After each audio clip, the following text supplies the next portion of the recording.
જય સ્વામિનારાયણ। આજે વાત કરવી છે વડીલો પ્રત્યે આદર। શ્રી ગુરુજી એટલે ગોલવલકરજી એક વખત ઇન્દોર આવ્યા હતા। ઇન્દોર એક સંઘના કાર્યકર્તાના ઘરે જમવાનું આમંત્રણ હતું। જમવાના સમયે શ્રી ગુરુજી એ કાર્યકર્તાના ઘરે પહોંચી જાય છે। એક કાર્યકર્તાનું 3 માળનું મકાન હતું। પ્રથમ માળે બેઠક રૂમ હતો, બીજા માળે રસોઈ ઘર હતું અને ત્રીજા માળે એ જમવાનું આયોજન રાખ્યું હતું। બધાએ સમયસર જમવા માટે આવી ગયા હતા। રસોઈ બની ચૂકી હતી અને બધાએ ત્રીજા માળે જઈ અને સુંદર મજાના વાતાવરણમાં બધા ખૂબ આનંદથી જમ્યા। એ કાર્યકર્તા પણ ખૂબ ભાવનાશીલ હતા। એમને ગોલવલકરજીને ખૂબ સુંદર રીતે જમાડ્યા। એ પણ ઊભા થઈ બીજા કાર્યકર્તાઓને પણ પ્રેમથી પીરસ્યું।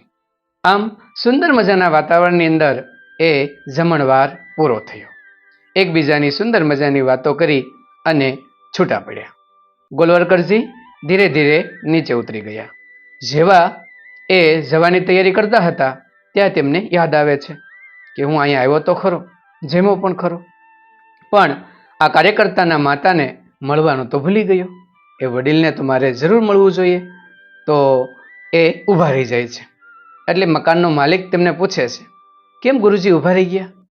તો એ કહે છે કે મારે તમારા માતાને મળવાનું રહી ગયું, એને વંદન કરવાનું રહી ગયું। તો ગુરુજી એમાં શું ચિંતા કરો છો, ઊભા રહો, હમણાં હું મારી માતાને ઉપરથી અહીં બોલાવી લઉં છું।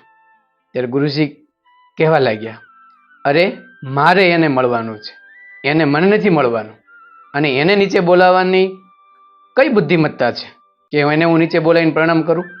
એવડો મોટો તો હું નથી બની ગયો। એટલે કીધું કે તમે કોઈ ચિંતા ન કરો, હું ફરી વખત એ ત્રીજા માળે જઈશ અને તમારી માતાને વંદન કરીશ। શ્રી ગુરુજી ફરી વખત દાદરો ચડવા લાગ્યા અને ત્રીજા માળે જઈ અને પેલા મકાન માલિકના માતાને વંદન કર્યા અને વંદન કરી અને ફરી વખત દાદરો ઉતરી અને પોતાના ઘર તરફ જવા માટે નીકળી ગયા। આમ વંદન કરવા માટે તેમને જરા પણ નાનપ ન રાખી હતી, નકર આવા મોટા સંઘના એ ખૂબ અને પ્રભાવી અને બધાના લાડીલા એ નેતા હતા। છતાં પણ તેમને વડીલો પ્રત્યે ખૂબ સારી ભાવના હતી અને હંમેશા તેમને વંદન કરવાનું એ ચૂકતા નહીં।